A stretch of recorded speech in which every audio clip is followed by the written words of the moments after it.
Hello. This is my first time recording a Let's Play of any kind, but I like streaming to my friends, and I like commenting on games. I like voicing games too. So I figure might as well give it a go. Today we're playing It Gets So Lonely Here. This is a Yuri Yandere visual novel written by Ebihimes. I haven't played their other games, but I've seen them around in the visual novel scene a lot. So I'm looking forward to finally getting into one of their works. I'm gonna play in English. There it is. Ebihime. Shrimp Princess. Very cute. It gets so lonely here. I love Yuri. I love toxic Yuri. I love roses, this whole aesthetic. This slow coming in, it's very lovely. Start.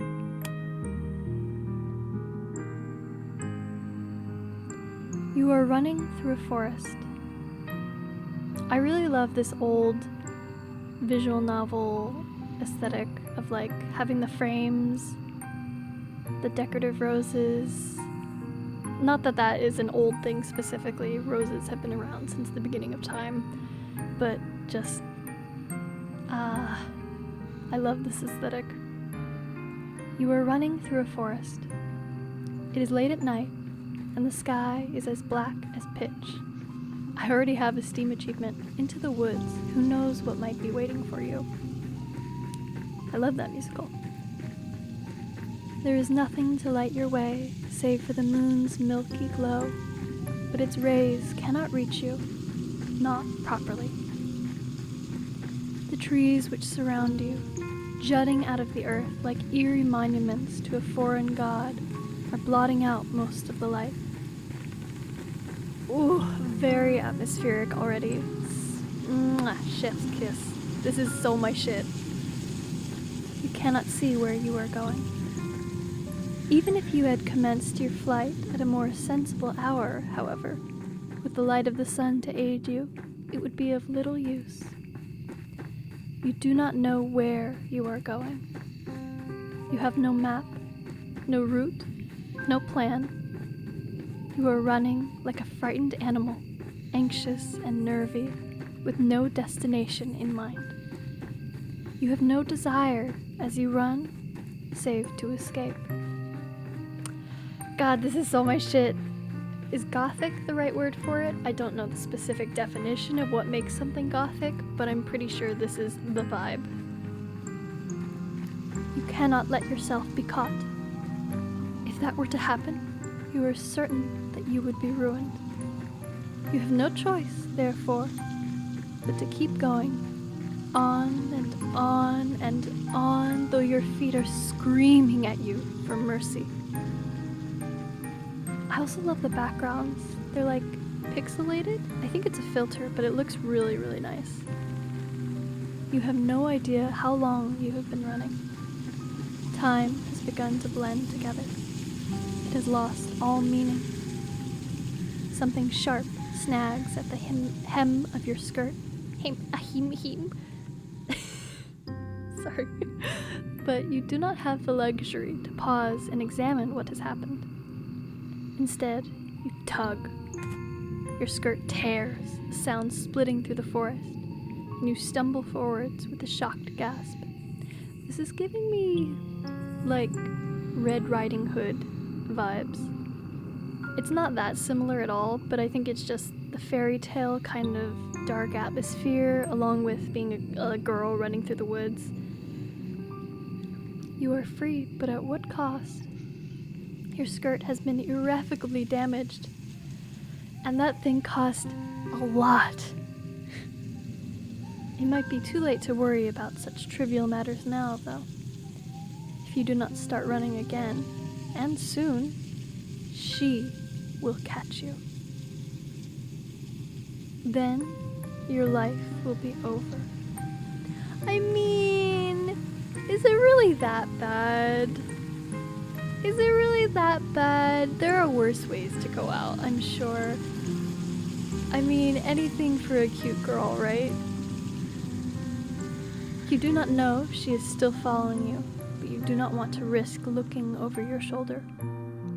If you were to see her, silhouetted beneath a tree, looking at you with that sickly, sweet smile which once ensnared you, you would lose what little nerve you possess. Ooh, oh, this is my shit. I'm eating this up. Ah, that sickly, sweet smile. Oh, girl. Your legs would lock up and your blood would freeze in your veins. Then you would crumple.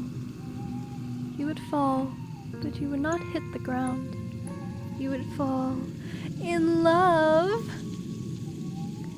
She would be there to catch you. Ugh! This is so good. Did she not promise when you made that contract that you would never be alone? Yuri Satan? Are we looking at Yuri Satan? I read Devilman very recently, the past month, and that's where gay Satan really popped off. Homura has nothing on Ryo Asuka. You would like to take back that silly wish of yours, but it is too late for that. It is too late for a lot of things. This is very in media res, which makes me wonder if we're going to cut back to what the relationship was before, how this girl led to making a contract, and maybe the choices you make during the flashback bits will change how this goes, because this feels very much like the ending. All you can do is run. You run and run and run while icy fog swirls about your feet. It is cold enough to sap the heat from your body, and you shudder from it. It feels as though you are drowning. It feels as though you are being buried alive. Your knees and your shins, meanwhile, are bleeding. Man, those are some really good lines. Drowning and being buried alive are actually quite similar causes of death when you put it side by side like that, of being overwhelmed with some creation of nature, like basically drowning in water or drowning in dirt, just being stifled, overwhelmed. Very interesting. You cannot endure much more of this, but if you value your own life, you must. You run and you run and you run until, at long last, you reach a fork in the road. There are 3 paths which split off through the forest. Well, 4 if you count the path down which you came. Good to know that that's an option. You cannot exactly double back on yourself, though. Not when you have put so much effort into running forwards.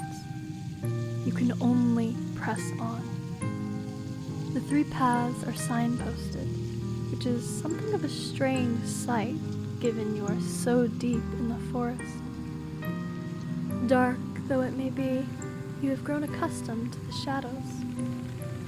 You can just about pick out the writing on this old, dilapidated signpost, curved and slanted though it is. Your fate, if you will forgive me for sounding cliché, is in your hands.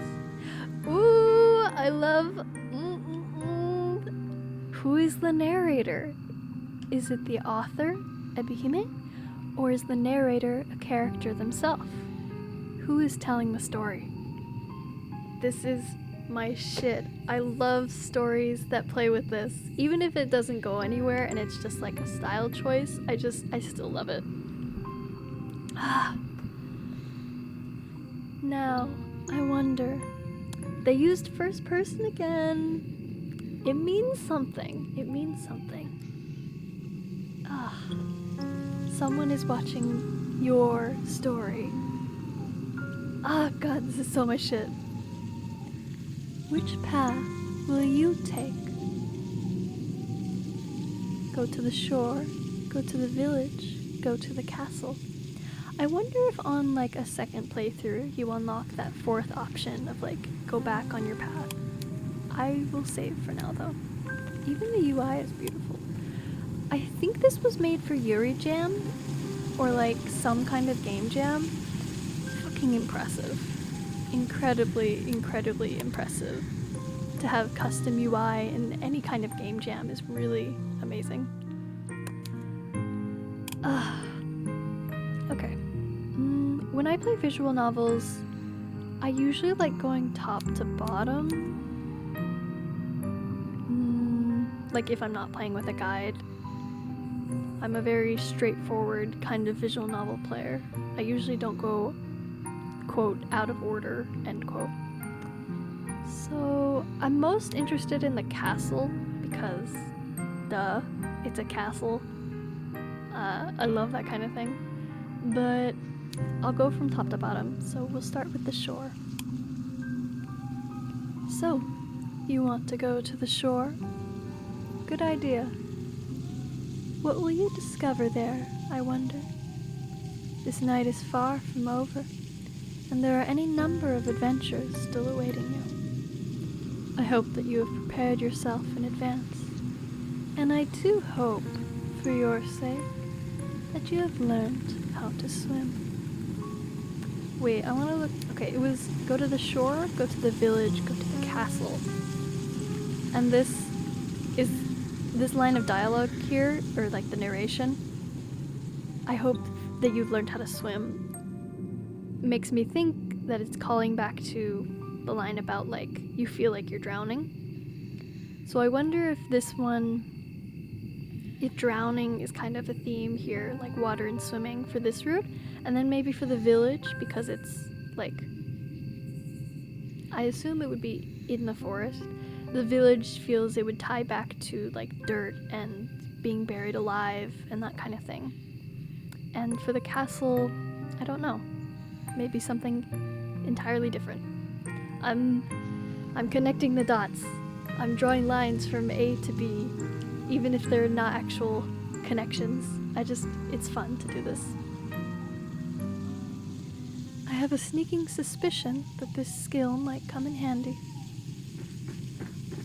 I actually don't know how to swim very well in real life, but I did get taught how to float on my back like a jellyfish. Although, again, it's been a long time since I've done any kind of swimming, so I might not even know how to do that anymore. Basically, we're fucked. You follow the path which leads to the shore, supporting yourself on weary, aching limbs, which feel ready to snap at the knee beneath the burden of your weight. You are little more than a wisp of a girl, but you have been running for so very long, and your feet are so very numb. You feel like a great lumbering thing. Ugh, this writing is so good. I'm just thank you for the food. You need to lie down, and quickly. You only hope, as you continue to run, that you will find a means to escape your current predicament by the shore. You do not know what awaits you, but you have visions of a harbor extending out to the horizon, cradling a fleet of white-sailed fishing vessels. Surely there will be a kindly fisherman, or fisherwoman, who will be willing to take you far, far away on his boat to a place where your pursuer will not be able to find you. I wonder if the main character knows that she's in a Yuri visual novel, or if she's like, I'm straight. I think either will be fun. You can imagine, too, the face of this kindly fisherman. A face you have lifted from the fairy tales you read in abundance as a small child. The compulsive heterosexuality of it all. This is also giving me big Utena vibes. Like, Utena has like the fairy tale prince from her childhood. Just like The dots. I'm connecting them. You will have thick, bushy eyebrows and a dark brown beard streaked through with gray. Hot. You will look intimidating at a glance, but he will be fiercely protective of you, just like a father. The daddy issues. I see you. You do not know what fathers are supposed to be like. Hey now, you don't have to call me out like this. The daddy issues. You were only imagining. It is your imagination, however, which grants you the strength needed to keep going. Ooh! Oh, this filter is beautiful. You run to the shore. It takes some time before you finally emerge from the woods, but finally you do it. How much time, you ask? I cannot answer that. Did I not say that time had begun to lose all its meaning? Maybe this is a fairy tale that the narrator is telling someone else.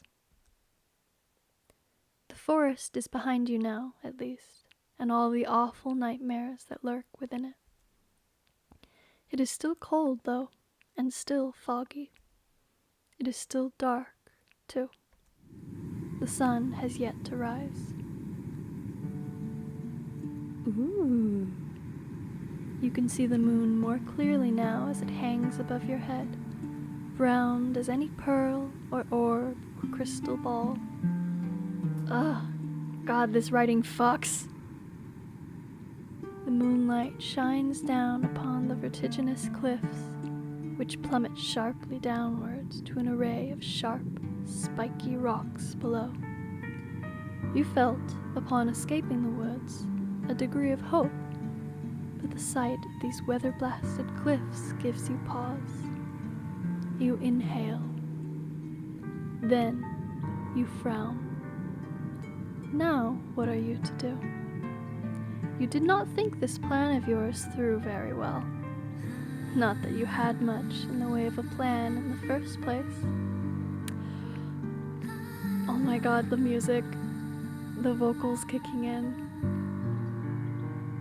Oh, I have chills, I have goosebumps.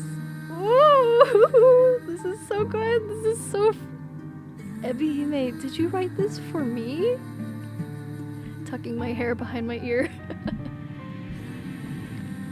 There is little in the way of civilization here. The cliffs are far from the village. How far? You do not know. And you cannot see any houses. Where, exactly, will you rest your weary head? And what of your weary legs? Fitfully, you look around. There is nobody to your east, nor is there anybody to your west. There is no point in looking south, that is the way you came. And when you look to the north, the world falls away from you. Flat Earth? Confirmed? The cliffs are too steep to scale, and it is too dark. Oh, that's what it means. Naturally, there is not a soul here to help you. You are on your own. You feel so overwhelmed you could very well cry. You do not cry, however. You know that tears have never helped anyone. Girl, what is your trauma? What is your business? Give me the lore. I want to know. You got yourself into this mess. Now, you need to get yourself out of it. It is with this thought in mind that you inhale a lungful of salty, oceanic air. Then, you begin your exploration in earnest. You keep away from the edge of the cliffs, afraid that you might slip and take a sudden, unfortunate tumble into the abyss below. You are not as attached to your mortal body as some humans are, but you do not want to die. That's a very fancy way of saying she's depressed. you still care for yourself, if only a little. And it is this sense of self-preservation which compels you onwards. You glance this way and that, depressing the tall grass beneath your shoes as you search for a place of shelter. Surely there must be somewhere. You cannot see any likely-looking settlements, but what is that over yonder? Could that be a roof? That's not a roof I would trust, but we're desperate, so... Oh man, I'm just looking at it like, ooh, are you sure? There's no better options than this? Whew. You hurry onwards, hope budding anew in your heart, until, at long last, you reach your destination.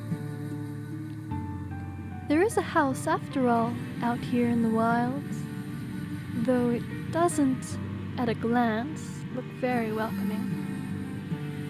The solitary house that you have discovered, not so far from the cliffs, is rather unremarkable. It is so small and squat, you cannot imagine it contains within it more than one floor. You cannot even imagine that it contains much more than one room. Though it is dark, it is not dark enough to mask the cottage has something of a slant to it. It is leaning listlessly to one side, like a drunken sailor. I love visual novels. Guys, I love visual novels. This prose is so fucking stellar. It's like I get to read a novel and there are visuals. Who came up with this? Crazy. The thatched roof, meanwhile, which tops this dwelling, has certainly seen better days. There is a hole in the thatch. There are several holes, in fact, and parts of it look particularly bare, almost bald. That is rather concerning. Should it rain, you will not be properly protected from the elements. Can you really stay the night in such a place? You have some misgivings. But do your misgivings matter, really, when there is nowhere else to go? It is not as though you have any other options. Maybe you can just... Okay, well no, I was gonna say maybe she can just sleep out on the beach, but that's a bad idea for many reasons. Like, I'm sure the tide is pulled up really high, and then I remembered that there's also like some other girl who's like chasing us, so yeah, not many options. It is with a sense of defeat, therefore, that you approach the cottage, which sticks out of the earth like a tombstone. Ooh, very much like, you will die here. You will die here. A cottage that sticks out of the earth like a tombstone. Ah, I love it. I love it! Part of you wants to turn back, but you know that would be foolish. The windows of the cottage are dark, but that does not necessarily mean it is empty. It is rather late at night, after all. Whoever lives here, if indeed anybody does live here, might be asleep. You cannot imagine the owners of this cottage will appreciate being roused so very late at night.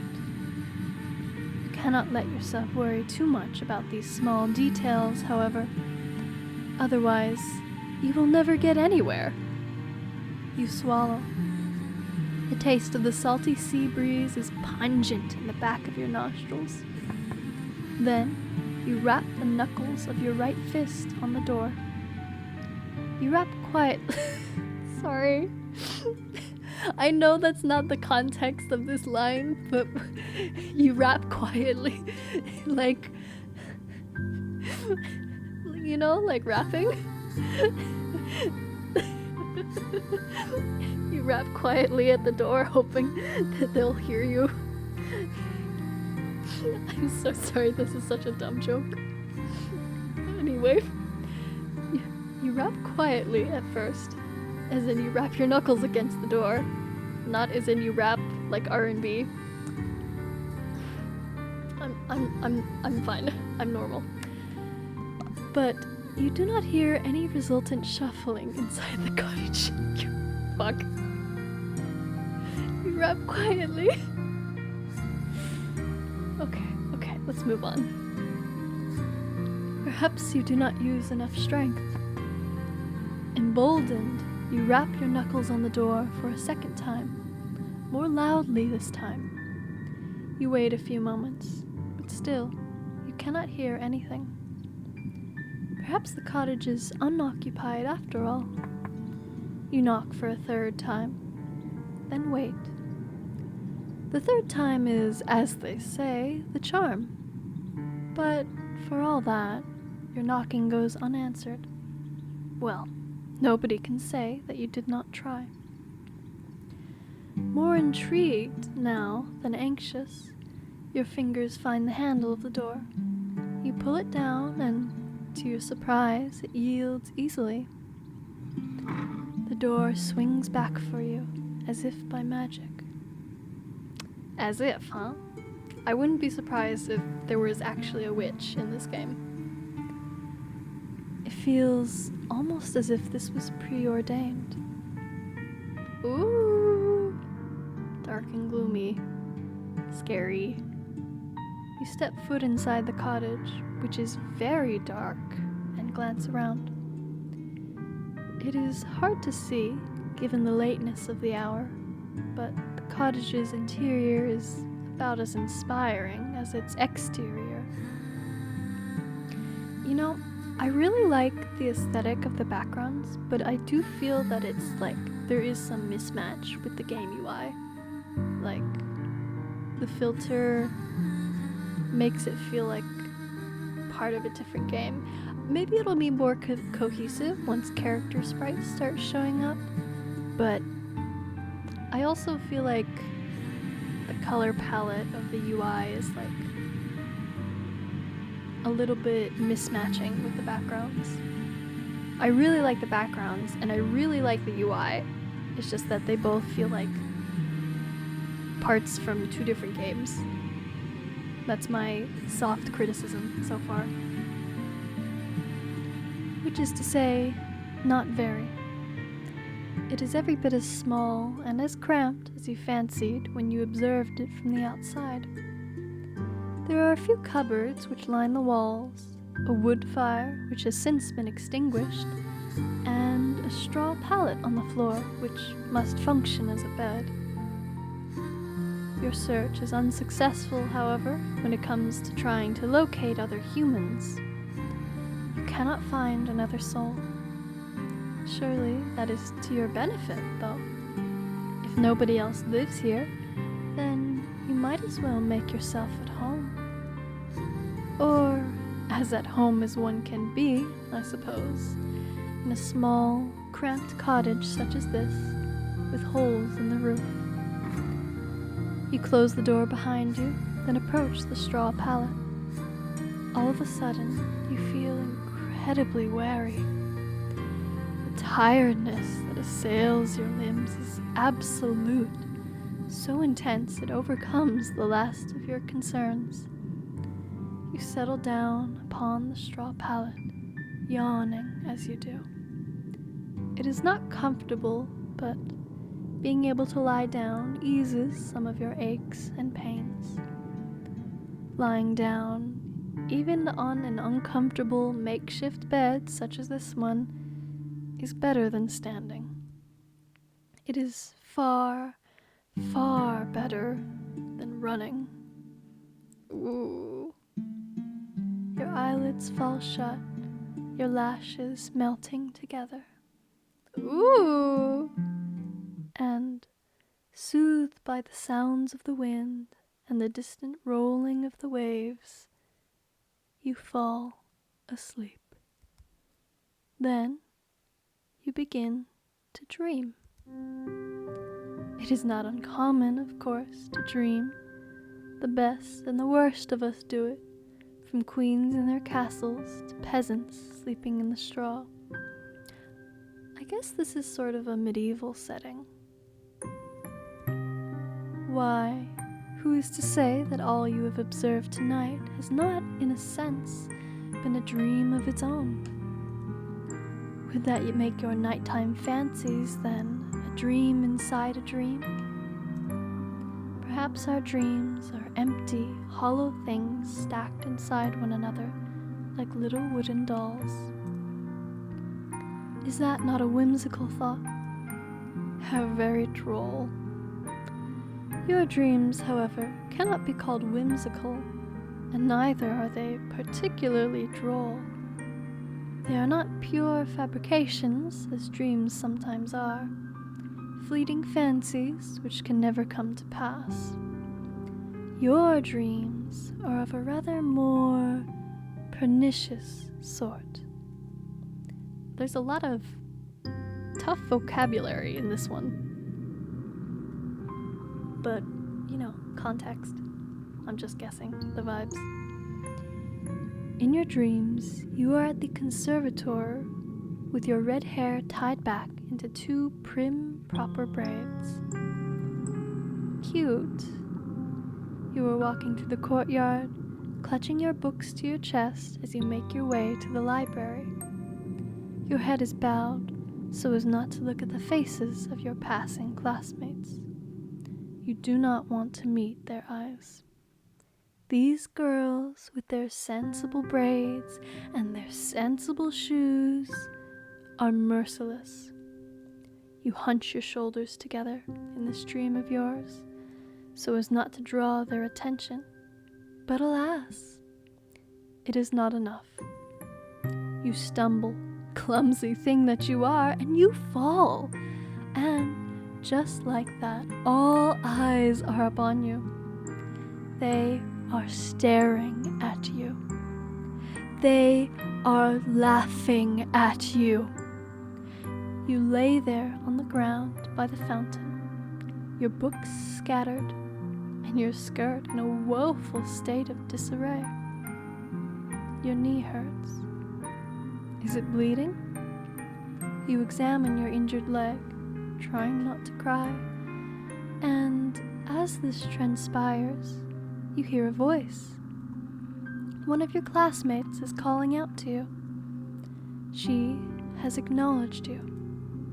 You look up shyly, tears beating in your eyes, at a girl taller than you, and prettier, and much more refined. She extends her hand towards you. Does she mean to help you? It cannot hurt to try, can it? Hesitantly, you reach out to accept her offered aid. Her fingers curl around yours tightly, perhaps too tightly. Her nails dig into your skin. It hurts. Deftly, the girl pulls you to your feet.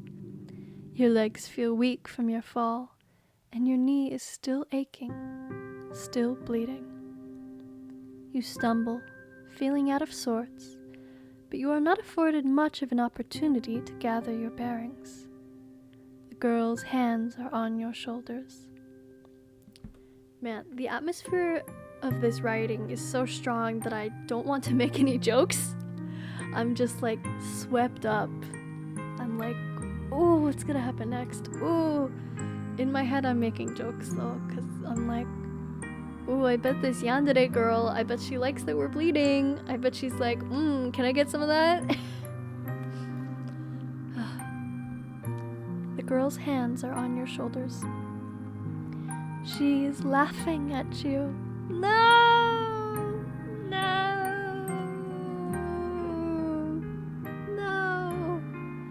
Then she is pushing you.